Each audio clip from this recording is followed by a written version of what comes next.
Your kids don't want your business. They want you. They don't care if you install another roof, pour another slab. They don't care if they have all the games in the world. They care about you being at dinner, if you're showing up to their physical games, if you're in the life when life is happening. Why having the mindset of burnout when you feel like you have to do everything, you got to be the first one in, the last one out, and you got to control everything? Why does this destroy you? Yo, Big D in the house, baby. Relentless execution, you already know. This is for the dream chasers, the grinders, the doers. Let's get it. Relentless execution, we don't ever stop. Climbing to the top, we rise like a rocket. Big D's the name, yeah, I'm running the game. From the ground up, now they all know the name. Big D. Welcome back to the Big D Podcast. I'm your host, Dan Sachkowsky. Before we dive in and hit the topic of becoming the CEO of your business, hit the subscribe button on YouTube, follow us on Spotify, and drop a review on Apple Podcasts. Share this with someone who's grinding in business but feels stuck. It really helps boost our algorithm by you connecting with us, following us, sharing our content, and leaving a comment.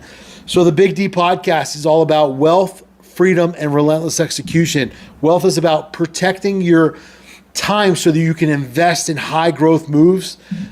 Freedom is about saying no to the wrong things so you can say yes to what matters in your life.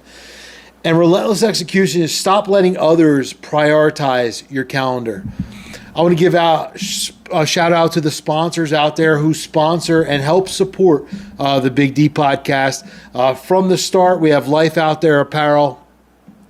We have Proud Father. We have Wabam, and we have Ability Tree. At the end of this episode, you will see, and in the caption for this episode, you will see links to all of our sponsors, discount codes to all of our sponsors.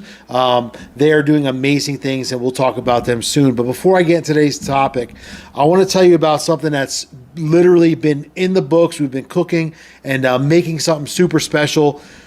November 6, 2025, the 7-Figure Blueprint Syndicate. This is going to be the second event we've done this year. First event we did in June. It was a sold-out event.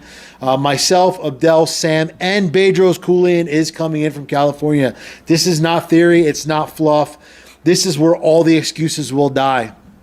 Bedros is one of the most powerful business leaders alive today. He's the founder of the fastest growing franchise in the world.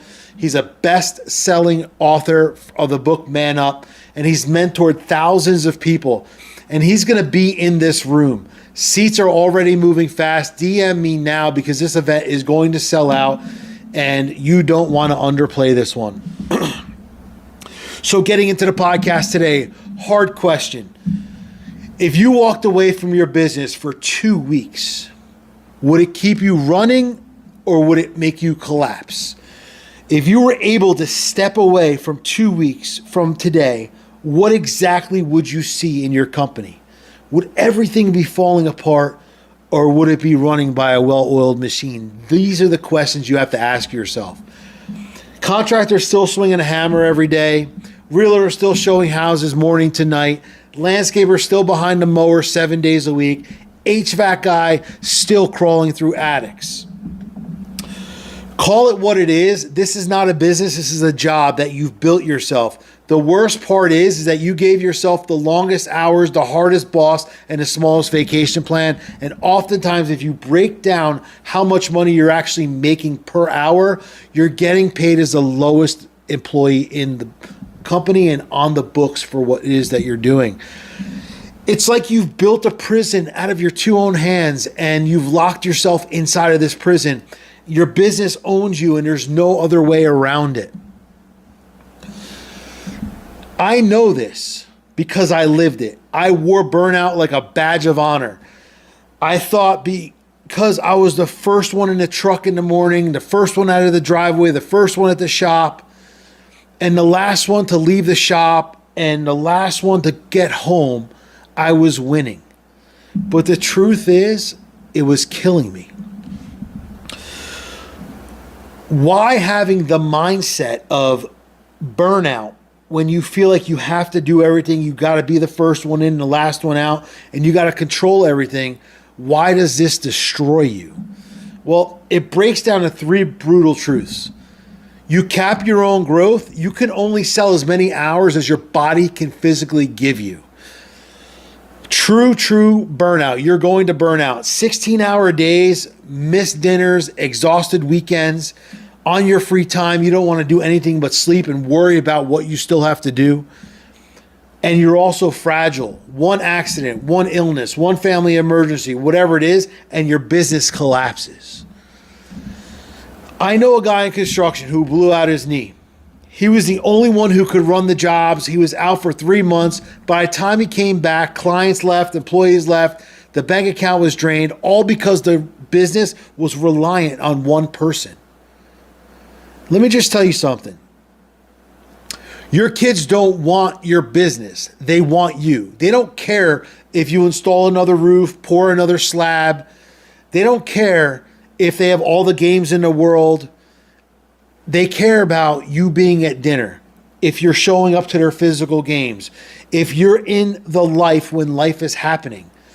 But when your business owns you, your family gets the leftovers. And oftentimes the leftovers are burnout, tired, grabbing a cup of coffee, just trying to stay awake so you can be alive for those actual few moments that you're being present for. Well, my story is pretty simple. I was waking up at 4 a.m. I was in the truck before sunrise, 3 job sites every single day, running payroll, phone calls, everything from my phone at stoplights, wherever it was, shooting text messages out while I was driving, eating fast food out of bags out of my front seat, coming home after the kids were already asleep. I had to figure something out because I was at my breaking point. I was running 3 jobs. 1 client was screaming. 1 crew was late. 1 supplier shorted us. I remember sitting in the truck and thinking, I built this nightmare. And the worst thing is, I thought I had to keep grinding at it harder and harder to fix it. And I was burning myself out beyond exhaustion. Hey guys, quick interruption to the show. We have Joe and Micah here from Ability Tree. Joe, why don't you share with us what you do at Ability Tree? Hey, yeah, thank you, Dan. So we come alongside families impacted by disability by providing rest, recreation, education, support, and training, basically bringing families impacted by disability out of isolation into community. Awesome. Hey guys, after this video, you're going to see a link in the caption. Make sure you check out Ability Tree and check out his mission here with Micah. Awesome. We have this fear of delegating. I told myself that no one could do things like me. If I hire people, they're going to screw it up. If I take my hands out of the job, I'm going to lose money. And I was always telling myself these lies, which I started to believe. But the turning point of my reality was I finally hired a project manager. First week, he caught 3 mistakes I didn't even see. Job started running a lot smoother. I had time to sell more. Profits started to jump, and for the first time, I felt like an owner, not just a worker. Understand something, that this was something that I had to allow myself to break free. It built something that was more sustainable. It built something that was allowing myself to buy some time back and focus on the things I was good at, not all the things that need to be done. But people always say I'm stuck and I don't know how to get unstuck. Well, there's solutions on how you shift from the employee to the CEO. I'm actually building a blueprint right now for contractors or anyone who's in a service-based business on how